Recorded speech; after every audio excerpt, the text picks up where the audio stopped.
Good morning, everybody. It is January the 27th, 2017. Time to kick off another trading day with our standard disclaimer. Hypothetical simulated performance results may have certain limitations. Unlike an actual performance record, simulated results do not represent actual trading.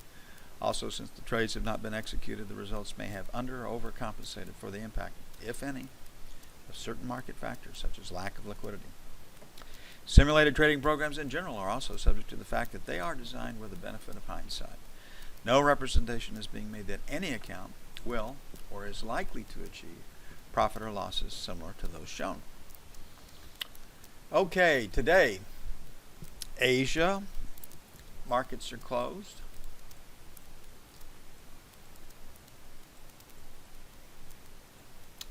It is option expiration. OPEX for treasuries, and it's a post-auction day. PAC. My goodness, we've got a new acronym right here. Okay, the point for option expiration day is 123.5 to 124 for the 10-year, and that would give you a mathematical close of 24. So I expect to see sellers at 124 even, and probably buyers against 20. And we can play for that this morning. We do have news, durable orders, plus 2.5. Year on year, that number is down. Transportation, plus 0.5. Year on year, this number is up. Core capital goods, up 0.9. For the year, that number is down. So, with the optimism that's starting to, it's just popping out everywhere, we may see a turnaround in these two numbers on this go around. GDP, another big number today, up 2.2. Deflator plus 2.1. Consumer sentiment, 98.2. And Baker Hughes rig count, 1,036 last week. I imagine that number will be higher once again. So the news focus will be durable orders, transportation, that's number 1. GDP, number 2. And consumer sentiment, number 3. Because of option expiration, the point's 123.5, 124. I'm guessing we got sellers against 24, and we got buyers against 20. So Cheap Charlie will start off at, actually let's not do that. Let's just make a buy 20 to 24, buy 1. 17 to 13, buy 2. On the sell side, 31 to 03, sell 1. 7 to 11, sell 2. Just keep it simple.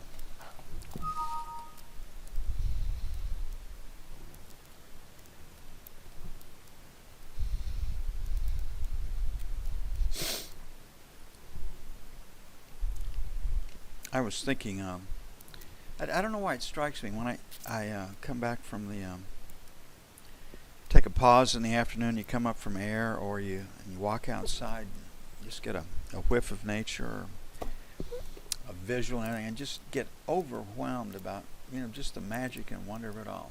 And if you think about it, just go into the grocery store. Just mundane stuff.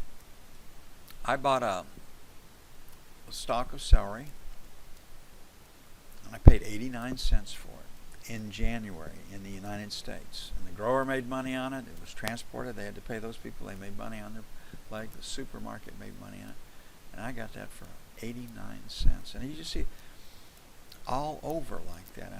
To me, it's just, there is a magic about this that you just, how in the hell does that happen? So anyway, I'm pretty easily amused or bowled over too. That could be the case, but just, they used to say stop and smell the roses. Just stop and take a look at everything that's around you. Okay, the point on the 30-year today was 149, 150. So we should have sellers at 50, so we'll make 28 to 50, number 1, 3 to 7, sell 1, 11 to 15, sell 2. I'm really expecting a pause day here. On the buy side, 16 to 20, number 1. And we're looking for a mathematical close at 16 today. So we'll make that first band of support, so 9 to 13, buy 1. 1 to 5, buy 2.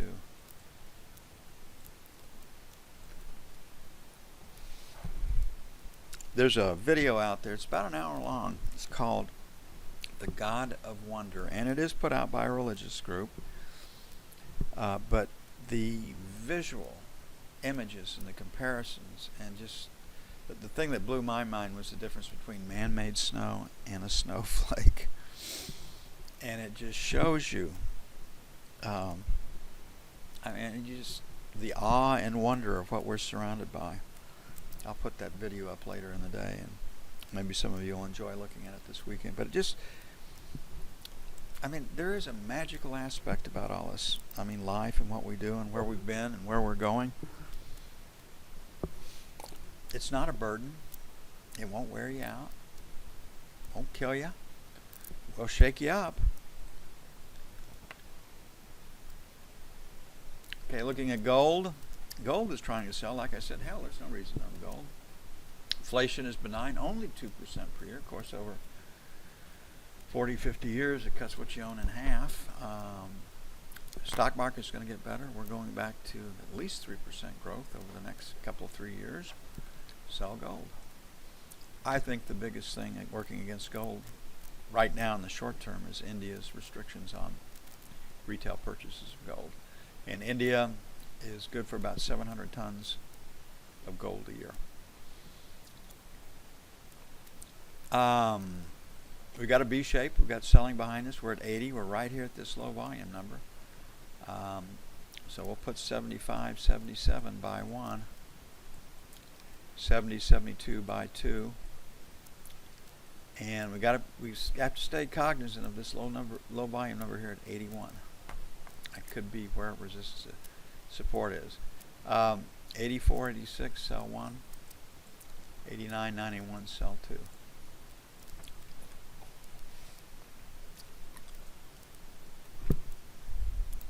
I love the weekends, but it's hard to make money trading on the weekends too, so I enjoy. It is a long week, and it requires a lot of concentration, a lot of self-discovery, self-growth. Some of it's painful. So it's nice to decompress every now and then.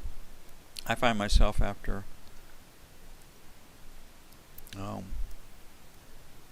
4 to 5 months not caring there for about a week which way the market goes, whether it goes up, down, side on. It just means you're tired.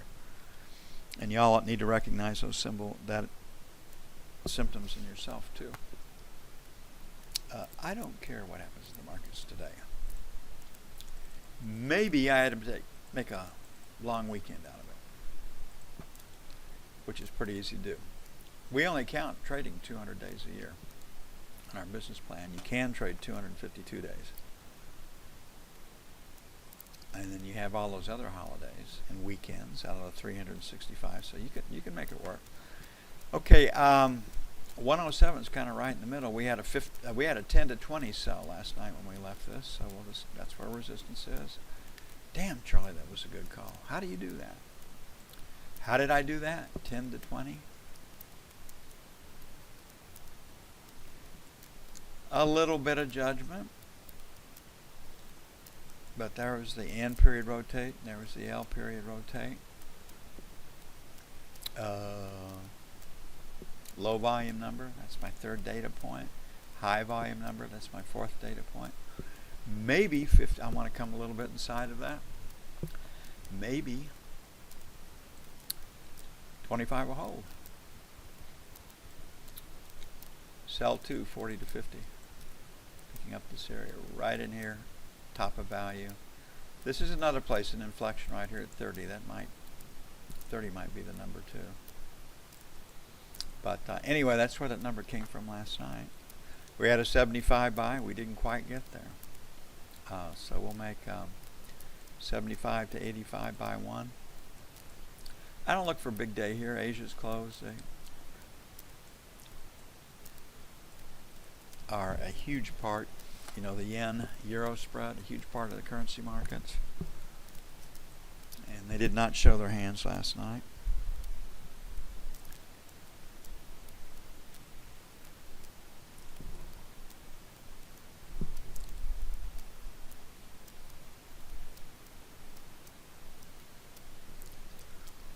Crude oil, up one day, down the next.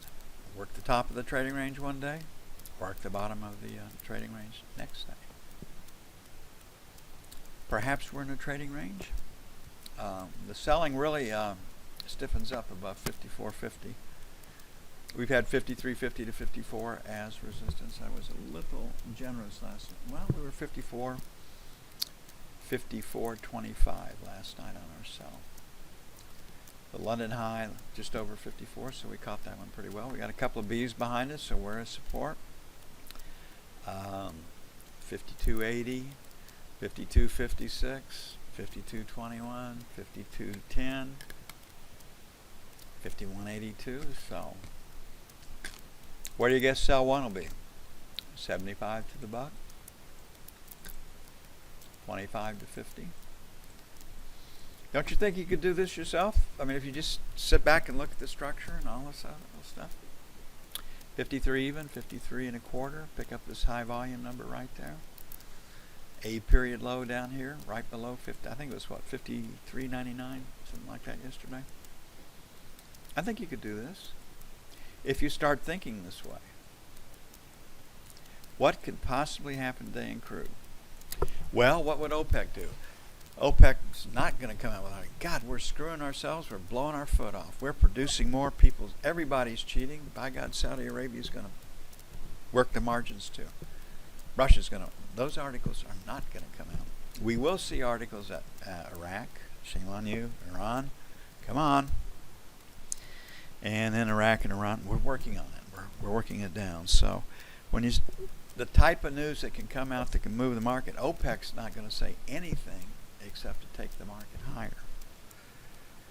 And you can start thinking this way and, formulate a reasonable set of expectations. So the negative things that take us down, besides technical resistance, are the cheating being done by OPEC members. That is countered by official Russian and OPEC pronouncements that they're working on it. It's coming down. We said we'd get it down this year. Yeah, maybe we won't work off the supply in the first half of the year, but it'll be gone by the second half of the year by crude oil. And so this is the way, just kind of sit back and figure it out and then say, what would the average bear do? Y'all already, if you can't figure out what the hell is going to happen the next day, no one else can either. And the way that you handle that is, well, it's probably a trading range. But if I see a trend starting early, I'm just going to join it, Nobody knew what. We got a trend going up or going down. Maybe it'll continue. I know you don't like the word maybe, but that's what you're dealing with. Okay, resistance starts at 96.50. So stops above the overnight session high. So sell failure to take out 98.2300. 4 to 6. I'm feeling like, because we've had a couple of days to break it, that we might close this baby at 2,300 today. I'm still more interested in the long side than the short side. Now, I do have a B right here. And if I fail to get through 98 or 2,300, I can take a short, see if we can get back down to 92, 93, maybe lower. 90.92 by 1, that's pretty aggressive. But that's where we've been. That's where we've had to put them. And last night, Cheap Charlie had an 89 to 91, and we did not get 89s or 91s. We did not pick up that point right there.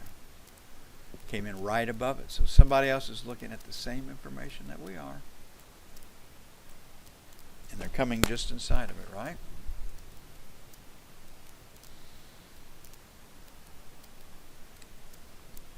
Well, it is going to take a while to get the stuff up and posted this morning. I'm going to get busy on that, and I will see you as soon as possible.